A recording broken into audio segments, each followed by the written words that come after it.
What's up, Moz here. Today we will do yet another product review, and that is the Ottocast U2 Air.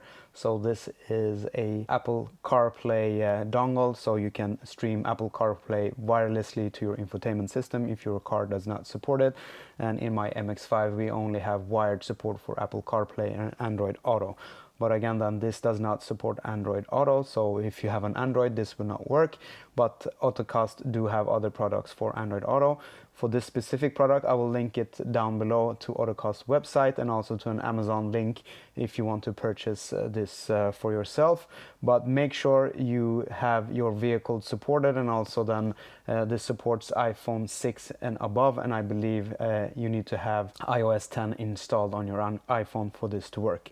Previously, I have done a review of the OneCarStereo AI BOX LITE, so this is a little bit of a different product. So this itself is running an Android Auto operative system, but it does have support for Apple CarPlay and Android Auto wirelessly, and also you can stream YouTube, Netflix, etc.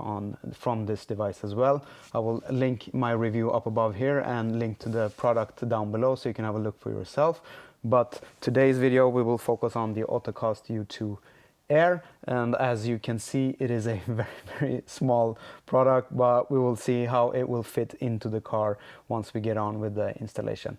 And I just want to highlight then Ottocast did send this product out for me to review, and I said yes because I want to share the knowledge on with regards to these type of products, which of them work well, if it is worth buying, etc. And on my MX5 then, as I mentioned, I do only have a wired setup and I want to have a wireless setup. And I know many of you that are having MX5s, etc., you are looking for specific products that will then support wireless Apple CarPlay or Android Auto. So Ottocast did not say I should say anything or I should be overly positive. I will just give my honest review of the product.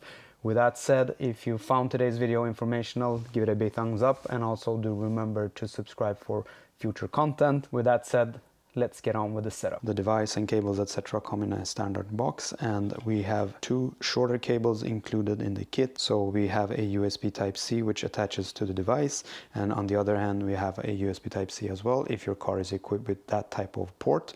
And we do also have a USB Type-C to USB Type-A if your car does not have USB Type-C ports done. And also make sure you're using the correct port. Some cars have a dedicated port for the Android Auto and Apple CarPlay, so make sure you are using the right port for that.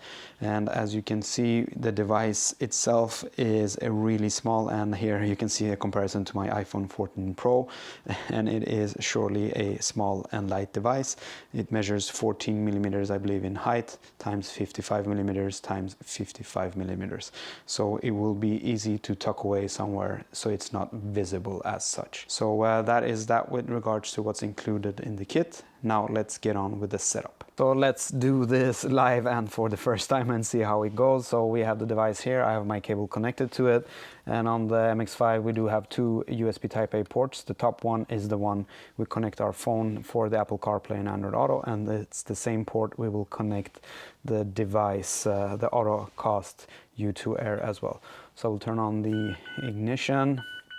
Now I want to mention that the infotainment system in the MX5 in general is not the quickest, so we'll see how it goes. And if I go to the applications menu, this is where we would see Apple CarPlay and Android Auto. We'll see what happens when I connect the device to the port. Like so. And we do have an illuminated LED, as you can see, so it's nicely hidden in the case itself. So that is nice. And now you can see we have Apple CarPlay popping up here, but nothing is connected. But we do see Bluetooth device Auto 10 or dash 10C1. So we'll see if we find that device in the Bluetooth menu on the phone. So if I go here, you'll see it's searching. So it found Auto dash 10C1, so we'll press that one. It asks if you want to pair. I'll pair it and allow access and sync.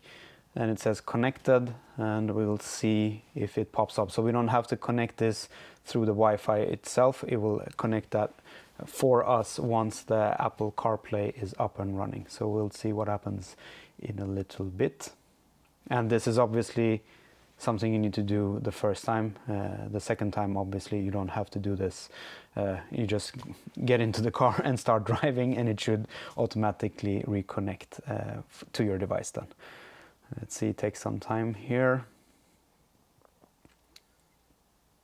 Now it says, do you want to use Apple CarPlay? Yes, we want to do that.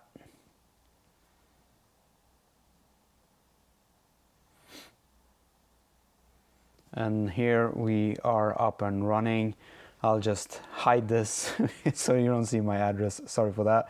But if you go to the main menu of the Apple CarPlay, as you can see, I don't have any cable done from my phone, and it's running smoothly. As you can see, it's following my finger nicely, and the touch. If we go to Spotify,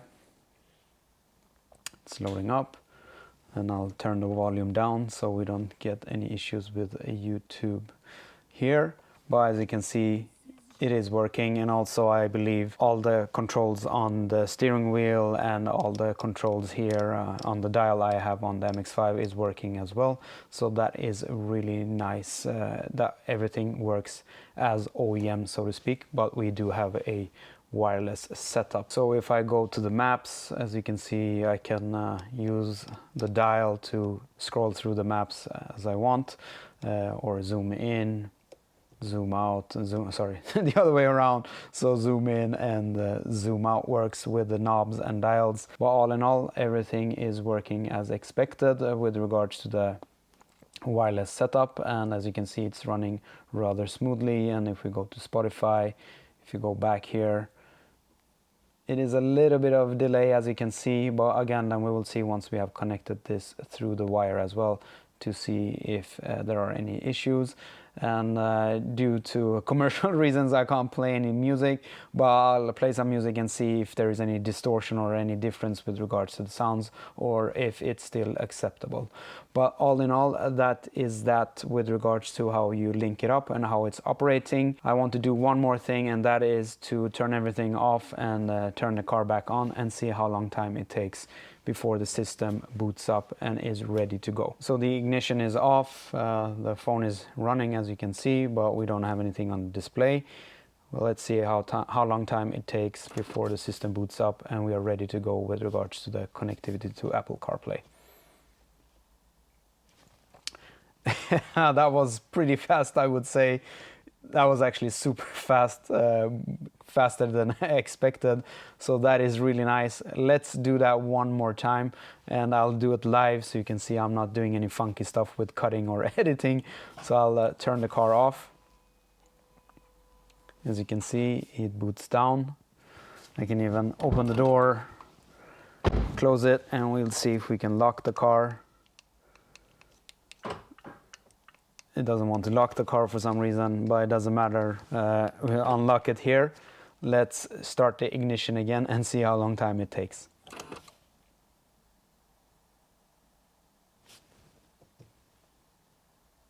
Wow, that is actually super quick. That is really impressive. So gets 2 thumbs up. So that is really nice. So that is that with regards to that type of test. And also, as you saw, the touch capabilities and so on is still there. And we do have a little bit of a lag. But let's see when we connect the phone to the car directly through a wire and see if there is any difference with regards to the touch lag and sensitivity. As you can see, I have now connected the phone to the car's infotainment system through a wire, and Apple CarPlay is up and running, and the touch, in my opinion, it feels exactly the same as it did with the Ottocast device. It is not running any faster or smoother. It is registering my touch as it did with the wireless setup. It is not running any faster or any different as far as I can tell.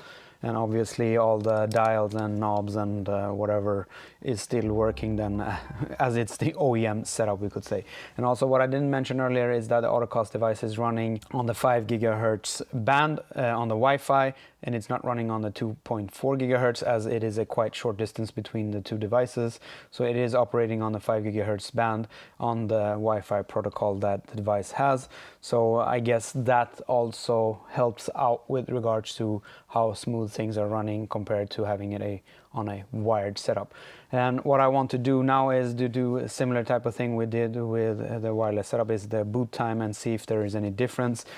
I can't see how anything would be that much faster when we ran it through the wireless setup. As you saw, it was very, very quick, but still, let's do the same so we can compare the same. So if I turn off the ignition, let's open the door and see if we can unlock, and then turn the ignition on and see how much time it takes before it boots up. So let's see.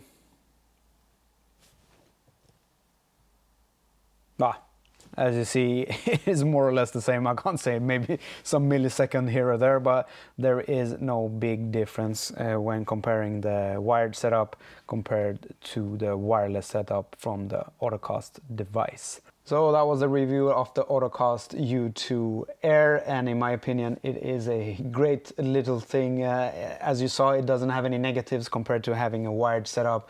The touch sensitivity is still the same, the smoothness is the same, the boot time is more or less the same as well. And also, as you can see, the device is really small and the MX5's cabin is small, but I still will be able to tuck this away somewhere in the footwell on the passenger side with some Velcro or double-sided tape or similar. So that is really, really great. And I will link down below to Ottocast's website so you can have some more details with regards to which vehicles are supported and phones, and the specifications of the product. And I also want to take the opportunity then again to thank Ottocast for sending the product out for a review. I really enjoy the product as such.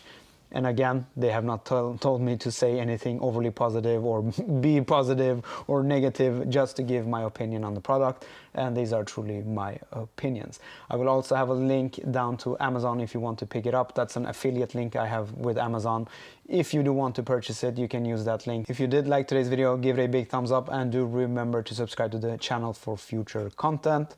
But with that said, I'll be seeing you on the next one.